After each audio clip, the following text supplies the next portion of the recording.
Madame, Monsieur, bonjour. Merci de nous rejoindre à la une de l'actualité. Le tirage au sort hier dédié aux 5 sports collectifs concernés par la messe sportive méditerranéenne et conférence de presse en marge de la cérémonie de Mohamed Aziz Derouez et Bernard Amsalem. Le compte rendu dans un moment. L'Algérie s'apprête donc à accueillir en grande pompe les JM. El Bahia, cité méditerranéenne par excellence, se part de tous ses atouts pour accueillir ses hôtes, une ville aux atouts touristiques et économiques.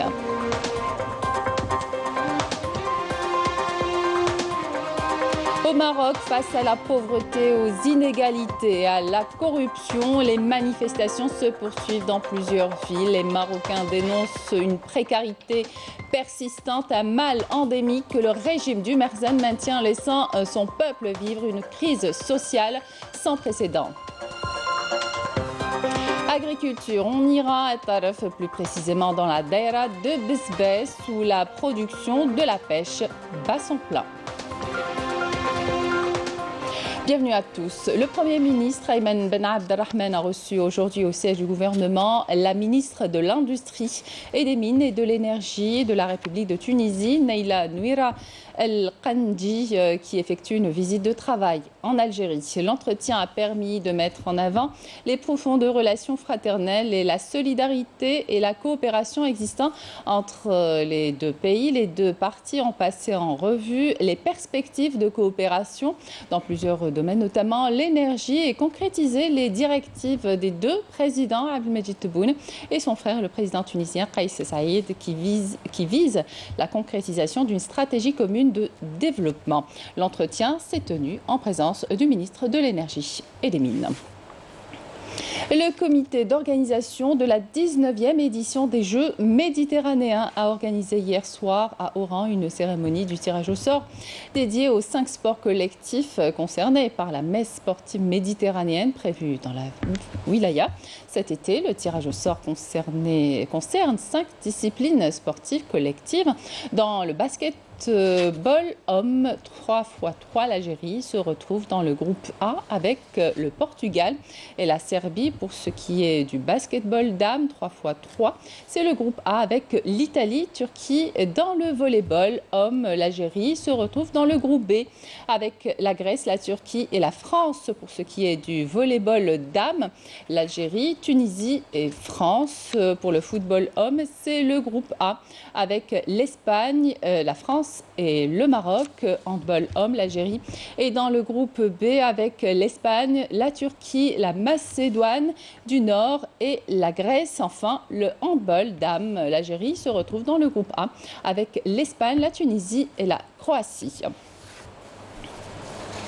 Et dans une conférence de presse organisée en clôture de la dernière séance de travail entre le comité d'organisation des JM et la commission de coordination relevant du comité international des JM, Derouez a mis en exergue le taux de participation important attendu en prévision de la prochaine édition. Le compte rendu avec Melika Bellel. Au total, 5400 personnes, entre sportifs et accompagnateurs, participeront à la 19e édition des Jeux méditerranéens d'Oran du 25 juin au 6 juillet. Un nombre considérable, jugé comme l'un des meilleurs dans l'histoire des Jeux méditerranéens. Je voudrais remercier le président de la République, Abdelmadjid Tebboune, qui a suivi avec beaucoup d'attention les préparatifs des Jeux méditerranéens. Plusieurs obstacles ont été levés grâce aux mesures prises par le président de la République. Nous sommes très optimistes quant au travail fait par le comité d'organisation, notamment en ce qui concerne les équipements. Cela augure de la réussite de cette édition, surtout en voyant le nombre de participants. Pour sa part, le commissaire des Jeux méditerranéens, lors d'une conférence de presse organisée à l'issue de la dernière séance de travail, a mis en exergue les facilités inédites accordées par les pouvoirs publics afin d'assurer le bon déroulement de ce grand événement. Le nombre global des participants à la 19e édition des Jeux méditerranéens entre sportifs et accompagnateurs prévus bientôt à Oran dépasse les 5400 personnes. Cela constitue une fierté et un gage de confiance pour le comité d'organisation de cet événement. Ce grand nombre, l'un des meilleurs dans l'histoire des Jeux méditerranéens, prouve que les pays des deux rives de la Méditerranée nous font énormément confiance. De son côté, le ministre de la Communication, Mohamed Bouslimani, a insisté sur le rôle que doit jouer la presse nationale dans la mise en exergue des dimensions nationales et internationales de la 19e édition des Jeux méditerranéens qu'abritera la capitale de l'Ouest du pays.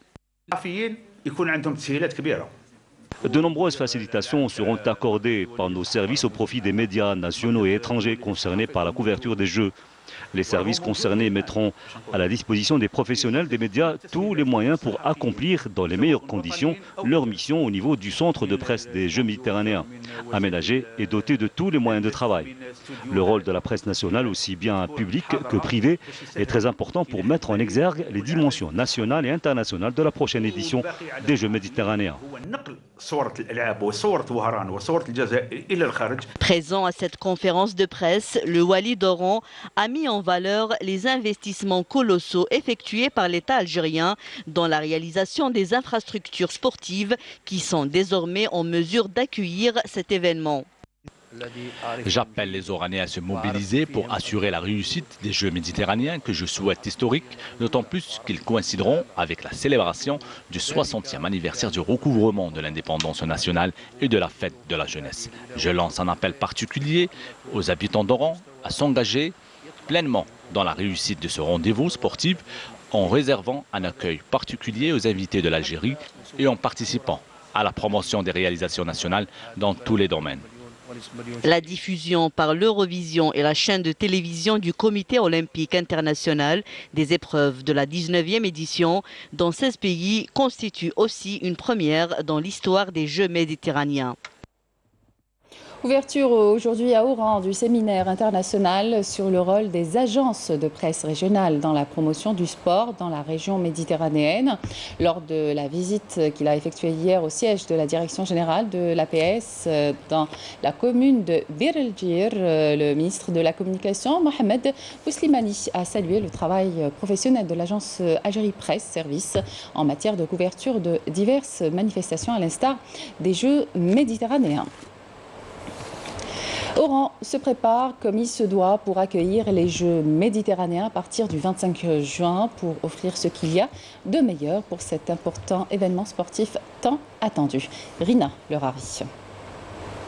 L'Algérie, pays aux innombrables facettes, s'apprête à accueillir en grande pompe les Jeux méditerranéens. El Behia, cité méditerranéenne par excellence, se pare de tous ses atouts pour accueillir ses hôtes. L'Algérie est en mesure d'accueillir ses visiteurs étrangers. Nos jeunes ont tout ce qu'il faut en Algérie et nous sommes à l'aise dans notre pays. Nous sommes très fiers et heureux du niveau de notre jeunesse. Des atouts touristiques et un potentiel économique qui avance à grands pas, ainsi qu'un peuple généreux qui ouvre grand les bras pour accueillir ses visiteurs avec amour et beaucoup d'hospitalité, sous le ciel de ce pays où on retrouve la magie des couleurs et de l'histoire ancienne des lieux. Nous souhaitons la bienvenue à tout le monde. Que ce bonheur dure, nous souhaitons plus de prospérité à notre pays. Stabilité, prospérité et grande potentialité touristique et économique, des atouts majeurs de l'Algérie qui saura bien accueillir ses invités lors des Jeux méditerranéens. C'était un commentaire signé Majda Jahmoun. L'ancien ministre conseiller à la communication, porte-parole officiel de la présidence de la République, Belaïd Mohamedou Saïd, est décédé ce mardi à l'âge de 75 ans des suites d'une longue maladie. Le défunt, qui a débuté son parcours en tant que journaliste à la télévision algérienne, a occupé plusieurs postes de responsabilité tout au long de sa carrière professionnelle, directeur général respectivement du quotidien Chab et de l'agence Algérie Presse Service.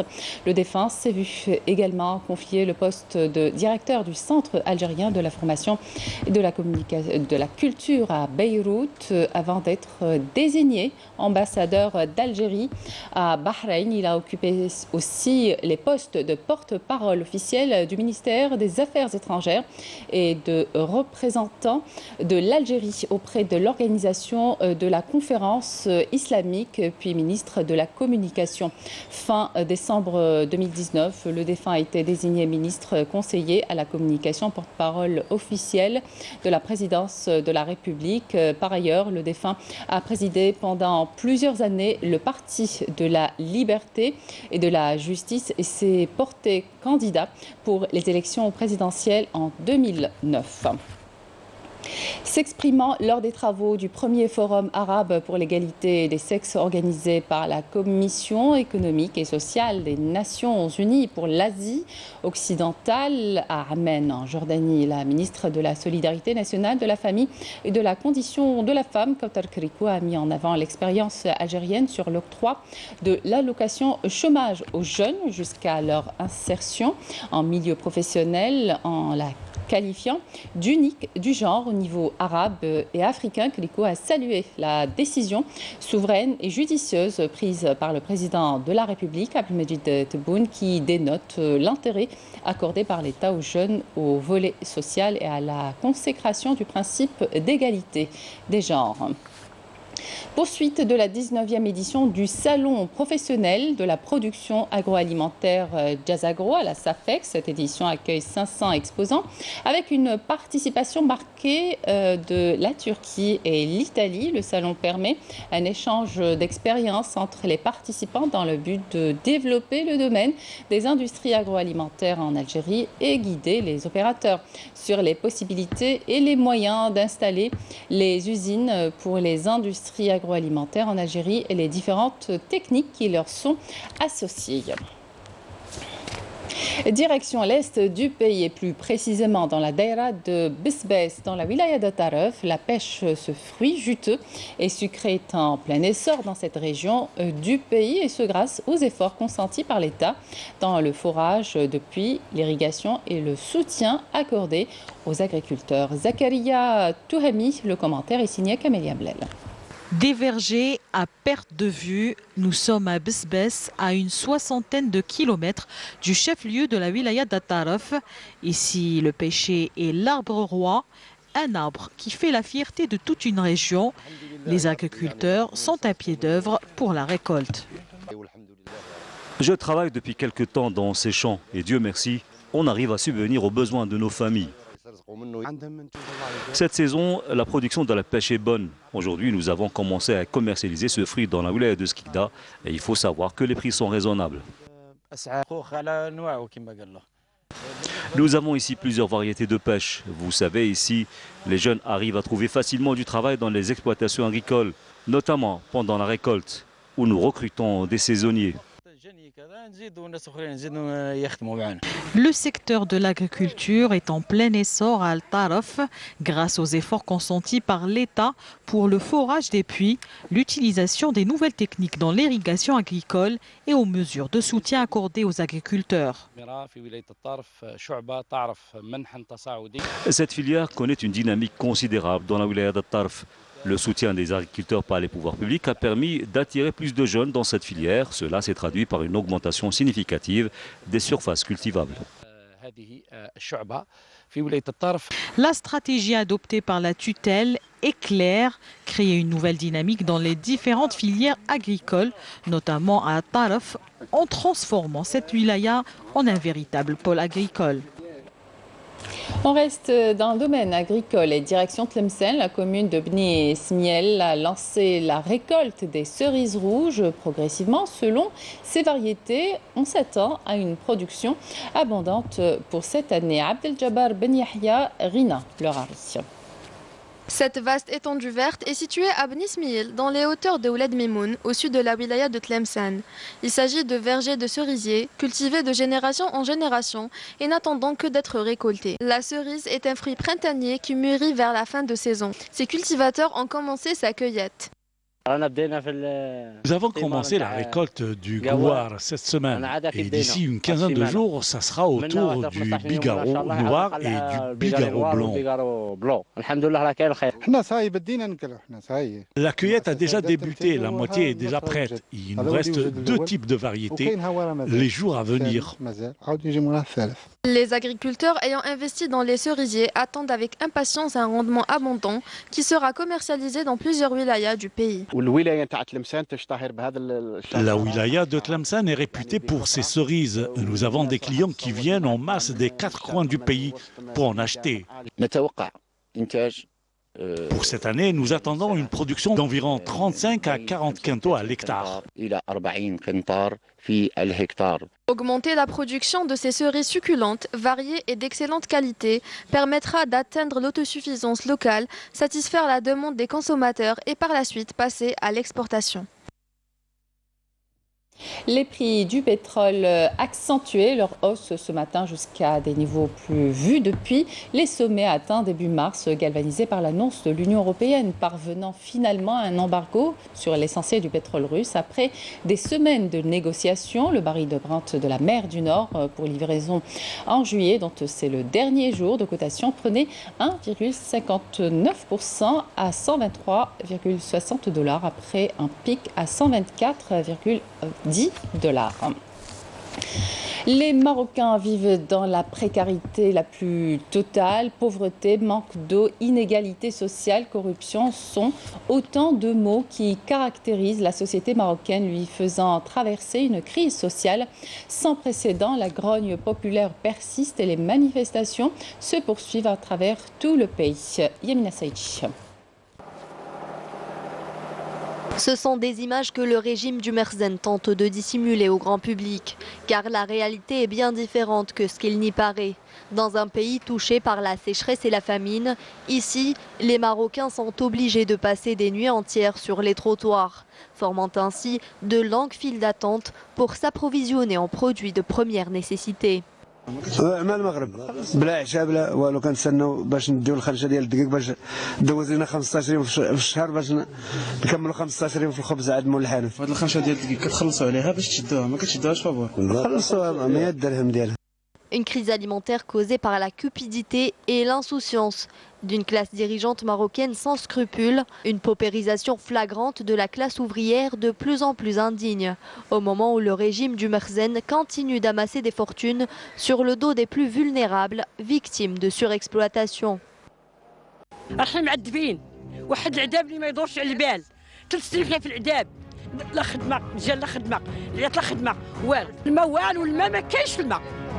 والو الماء راه عندنا حاله نضاربوا تنتكامشوا على الماء ماشي تقطع تنتكامشوا عليه باش لا هي هاد العار باش نعمروا الجبات والساقي تنسقوه من البير سقط كيما هكاك راه دايما كيهكاك وعاودنا عاوتاني معك السقايه الاخرى حنا معذبين في الماء محنين فيه بزاف ما كنسقيو حتى الوحده ديال الليل تنبقاو نقطروا تيتقطع علينا 3 ايام 4 ايام وحنا مقطوع علينا اختي سمح لنا بزاف بالماء ونضلوا تنديروا بواز نجيبوا مخاوين ونردوا ونبقاو جالسين الصابون ما كنصابونوش حوايجنا كاع كلشي موسخين خرجنا كاع مشينا درعنا مشينا خرجنا ما بقيناش تنرجعوا تنمشيو هذا نعمر بوديزا هذا يبغى تعمر بوديزا. Aujourd'hui, avec la hausse démesurée des prix des produits de première nécessité, mourir de faim ou de soif est une crainte de plus pour ces personnes qui vivent déjà dans une extrême pauvreté, avec un régime bien décidé à les enfoncer et surtout incapable de prendre en charge son peuple qui peine à se nourrir. Une politique du Merzen qui a mis à nu sa détermination de rétablir la peur et la répression. Excédés, désespérés, à bout, les Marocains n'ont pas fini de protester. Ils réclament haut et fort l'amélioration de leurs conditions de vie, une vie décente et digne. Les manœuvres du Merzen sont dangereuses pour toute la région. Le régime a transformé le pays en plaque tournante de trafic de drogue. Il surplante même des cartels internationaux, jusque-là leader dans ce fléau transfrontalier. Yamina Saïdi. En plus de la situation socio-économique difficile au Maroc, le Merzen est au bord de l'explosion, compte tenu des indicateurs économiques au rouge annoncés par les institutions financières internationales au sujet de l'état de l'économie du roi. Les agences de notation annoncent plus de 90% de dette extérieure par rapport au PIB marocain, c'est-à-dire une dette qui frôle les 100 milliards de dollars. Le Maroc a aujourd'hui dépassé le modèle de narcodépendance de certains pays de l'Amérique latine. Le royaume ne tient sa fragile survie que grâce à sa narco-économie. La drogue représente 35% du PIB. Le trafic de cannabis et des autres drogues constituent leur principale source de revenus. Partout dans les villes et villages marocains se développe l'économie de la drogue qui constitue un véritable risque et danger pour les pays voisins, étant donné les quantités astronomiques de drogue de plus en plus produites dans le royaume. Un narcotrafic qui se réfère à la production, au trafic et à l'exportation de plusieurs substances produites sur les terres marocaines. Les Nations Unies ont classé le royaume en tête des narco-États. Toutes les sommes colossales générées par le narcotrafic servent en premier lieu à enrichir davantage la famille royale et ses alliés et en deuxième lieu à faire du lobbying pour essayer de blanchir l'image du roi dans les médias internationaux. Voilà pourquoi le Makhzen ne pourra jamais se détourner de la drogue. C'est la seule ressource pérenne et surtout un moyen d'endormir un peuple qui aujourd'hui se révolte pour en finir avec une monarchie qui vit ses derniers moments. Sport pour terminer, football, la sélection nationale en stage au centre technique de Sidi Moussa a effectué hier son premier entraînement avec la présence de l'ensemble des joueurs convoqués. Les poulains de Jamel Belmadi préparent la première journée des éliminatoires de la CAN 2023 face à l'Ouganda, prévue samedi prochain au stade du 5 juillet. C'est une fierté pour moi de sortir le drapeau algérien, de sortir le drapeau de mon pays. Bien sûr, tout le monde fait ça, pourquoi pas moi? Bien sûr. Ouais, pour le moment, on va commencer notre premier entraînement tout avec le groupe. Inch'Allah, tout va bien se passer et Inch'Allah la victoire ce samedi. J'ai reçu cette invitation par mon agent. En tout cas, j'avais l'habitude d'être sur la liste élargie, mais jamais sur la liste officielle. Donc ça m'a fait quand même chaud au cœur parce que c'est une grande fierté pour moi de représenter mon peuple.